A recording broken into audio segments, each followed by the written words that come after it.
বিসমিল্লাহির রহমানির রহিম। আসসালামু আলাইকুম এভরিওয়ান, চলে আসলাম একটা ভিডিও নিয়ে। তো আমি আজকে বেগুন আর আলু দিয়ে ইলিশ মাছের হালকা পাতলা ঝোল করব, একবারে কম মশলা দিয়ে। তো এই রেসিপিটা শেয়ার করতেছি।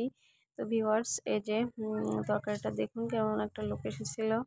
এখন আমি আমাদের বেগুন গাছ থেকেই বেগুনগুলো কেটে নিচ্ছে আমার ছেলে। ও হেল্প করতেছিল এই কাজটায়।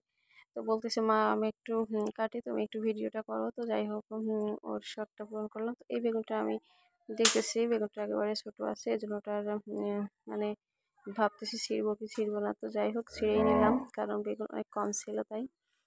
তো এই যে বেগুনগুলা মানে কিছুটা মানে ছিঁড়তে পেরেছি। তো এই বেগুনগুলো আর এই মরিচগুলা সবই আমাদের নিজেদের গাছের। তো একবারে টাটকা ছিল। তো এখানে সামান্য একটু রসুন দিয়ে আর একটু পেঁয়াজ বেটে নিচ্ছি। তো অল্প মশলা দিয়ে আমি মাছটা রান্না করব। আর বেগুনগুলো ঠিক এইরকম করে কেটে নিচ্ছি। এই বেগুনগুলা মানে একবারে গলে যায় সুন্দরভাবে। মানে গাছের কোনো সার ওষুধ নাই, মানে ভেজালহীন। তো এখানে আলুগুলোও কেটে নিয়েছি ভাবে, আর একটু জিরা আর সামান্য একটু ধনিয়া বেটে নিচ্ছি এখন। তো ভিউয়ার যারা ভিডিওটি দেখা শুরু করেছেন দেশ এবং দেশের বাইরে থেকে, তাদেরকে যারা অসংখ্য ধন্যবাদ। দয়া করে সম্পূর্ণ ভিডিওটি দেখে যাবেন। তো এখানে মশলাটা বাটা হয়ে গেছে, আর এই যে জিরা আর ওই যে ধনিয়াটা গুঁড়ো করে বেটে নিয়েছি। আর এই তরকারিগুলো ভালো করে ধোয়া হয়ে গেছে। আর এখন নিয়ে নিয়েছি চুলার উপর কড়াই। তো মাছটা এই যে আমি আগের দিন কেটে ফ্রিজে রেখে দিয়েছিলাম। তো এখন তেল দিয়ে দেব প্রয়োজন অনুযায়ী যতটা লাগবে। তো তেলটা সবসময় চেষ্টা করবেন একটু কম খাওয়ার জন্য। এখন মানুষের যে অবস্থা শরীরে, মানে তেলে আর কি অনেক সমস্যা হয়। তো এখানে তেল দিয়ে একটু রসুন পেঁয়াজ বাটা, মানে যেটা বেটে রেখেছিলাম, আর কাঁচামরিচগুলো কেটে দিয়েছি। তো তো এখন এগুলো ভালো করে ধুয়ে নেড়ে চেড়ে একটু হালকা ভেজে নিচ্ছি। তো এখন দিয়ে দিচ্ছি একে একে সমস্ত গুঁড়ো মশলাগুলো। এখন লবণ আর হলুদ দিয়ে দিলাম, আর একটু দিয়ে দেবো মরিচের গুঁড়া।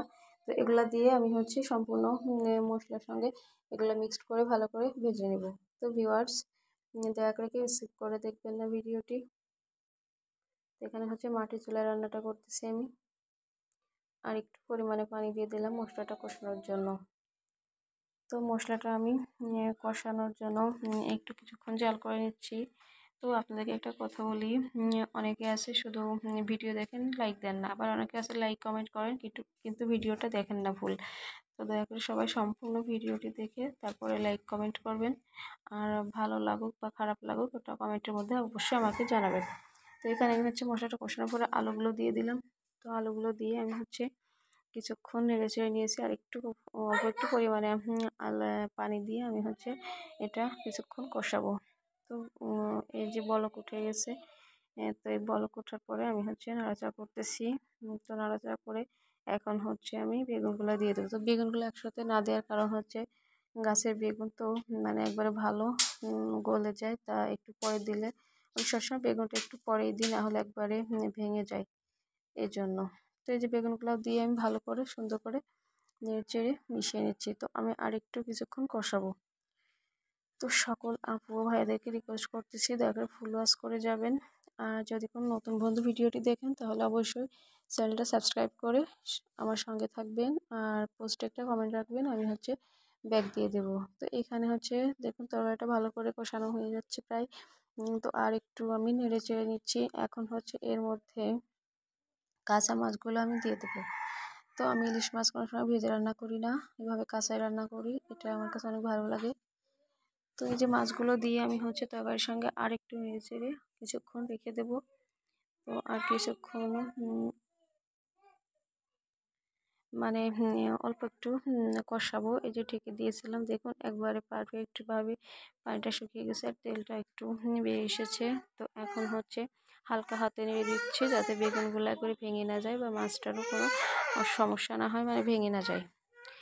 তো এখন নেড়ে চেড়ে আমি এভাবে রেখে 2-3 মিনিট পর ঝোলের জন্য পানিটা দিয়ে দেবো। তো এই যে দেখুন ঝোলের জন্য পানিটা আমি দিয়ে দিয়েছি। এই রেসিপিটা অনেক সহজ, ব্যাচেলার ভাইয়ারাও করতে পারবে।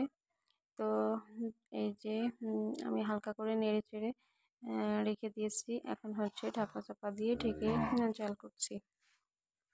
তো এই যে ভালো করে বলকটা উঠে গেছে। তো আসলে কি হয়েছে, আমার মাটির চুলাটা একেবারে নতুন, তো এই চুলাটা হচ্ছে ভালো করে চলছে না, এই জন্য ভালো করে মানে রান্নাটা আমি করতে পারতেছি না, খুব অসুবিধা হচ্ছিল রান্নাটা করতে। তো এখন হচ্ছে সেই বাটা মশলাটা, জিরা ধনিয়া যে বেটে রেখেছিলাম ওটা দিয়ে দিলাম। তো ওটা দিয়ে হচ্ছে আমি এখন আরেকটু নেড়ে চেড়ে আরেকটু ভালো করে জাল করব। তো ভিউয়ার্স, যদি ভিডিওটি ভালো লাগে তাহলে অবশ্যই বাসায় ট্রাই করবেন, আর আত্মীয় পরিজনের মধ্যে আমার ভিডিওটি শেয়ার করে দিবেন।